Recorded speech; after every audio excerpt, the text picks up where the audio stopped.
আওয়ামী লীগের সন্ত্রাসীরা এখনো কিন্তু তারা মাঠ ছেড়ে যায় নাই, এখনো তারা রয়ে গেছে। কিছু আছে আড়ালে, আর কিছু আছে আমাদের মতো লেবাসদারি, যারা ভারতের দালাল এবং আওয়ামী লীগের দালাল। এই সমস্ত হুজুরদেরকে আইনের আওতায় আনতে হবে। যেমন আল্লামা গিয়াসউদ্দিন আত-তাহিরি, সেও কিন্তু আওয়ামী লীগের দালাল ছিল, ভারতের দালাল। আবু সুফিয়ান, মাওলানা আবু সুফিয়ান আল কাদরি। আসসালামু আলাইকুম ওয়া রাহমাতুল্লাহ। আমার প্রিয় দ্বীনী ভাই ও বন্ধুগণ, আশা করি সবাই ভালো আছেন, আলহামদুলিল্লাহ। সম্মানিত প্রিয় দ্বীনী ভাই ও বন্ধুগণ, সবার উদ্দেশ্যে আমি কিছু কথা বলতে চাই।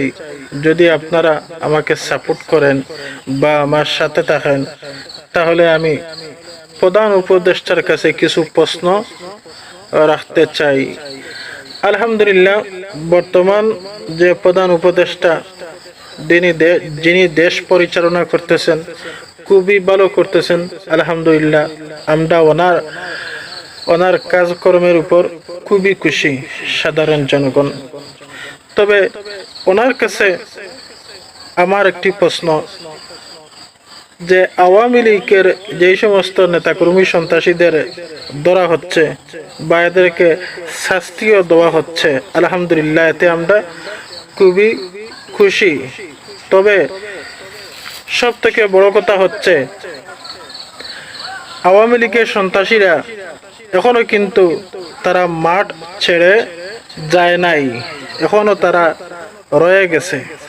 কিছু আছে আড়ালে, আর কিছু আছে আমাদের মতো লেবাসদারি, যারা ভারতের দালাল এবং আওয়ামী লীগের দালাল। এই সমস্ত হুজুরদেরকে আইনের আওতায় আনতে হবে। যেমন আল্লামা গিয়াসউদ্দিন আত-তাহিরি, সেও কিন্তু আওয়ামী লীগের দালাল ছিল, ভারতের দালাল। আবু সুফিয়ান, মাওলানা আবু সুফিয়ান আল কাদরি, মাওলানা হাসান আল আজহারি, এই সমস্ত নামদারি যারা সুন্নি আলেম আছে, তাদেরকে অতি তাড়াতাড়ি যেন আইনের আওতায় আনা হয়। দেখেন তারা দেশ বিরোধী, তারা কিন্তু আলেম বিরোধী। এরা কিন্তু ভারতের দালাল, আওয়ামী লীগের সব সময় দালাল ছিল তারা।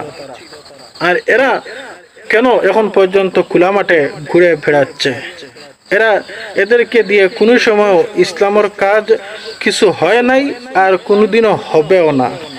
দেখেন আল্লামা দেলওয়ার হোসেন সাইদি, আল্লামা মামুনুল হক, যত বড় বড় মৌলানা আমির হামজা, যত বড় বড় আলিম উলামা হয়েছেন, এই জালিমের কারাগারে নির্দোষী আলেমরা বিনা দোষে জেল যখন খেটেছে, এই সমস্ত সুন্নি আলেমরা কেউ একটা কথা বলে নাই, কোনোদিনও একটা প্রতিবাদও করে নাই। আর আপনারা সবাই সাক্ষী যে মৌলানা মিজানুর রহমান আজহারি হুজুর ঐদ্য যে তিনি যে দেশে এসেছিলেন, তাদের সুন্নি দলের দুইজন আলেম দেখা করার কারণে ওরা বলে যে তওবা করা লাগবে। এখন দেখেন তাদের মনে কি হিংসা, এখন বুঝেন আপনারা ওরা কি রকম ভারতের দালাল, আওয়ামী লীগের দালাল। এরা কিন্তু সুন্নি না, এরা নামদারি সুন্নি, এরা আরামদের কলঙ্ক, এরা সমাজের কলঙ্ক, এরা হচ্ছে অপরাধী। এই সমস্ত দালালদেরকে খোলা মাঠে ঘুরে বেড়াতে দেওয়া যাবে না। এদেরকে যেন অতি তাড়াতাড়ি আইনের আওতায় আনা হয়, প্রধান উপদেষ্টার কাছে আমার দাবি। যাই হোক, সবাই সুস্থ থাকেন, ভালো থাকেন। আসসালামু আলাইকুম ওয়া রাহমাতুল্লাহ।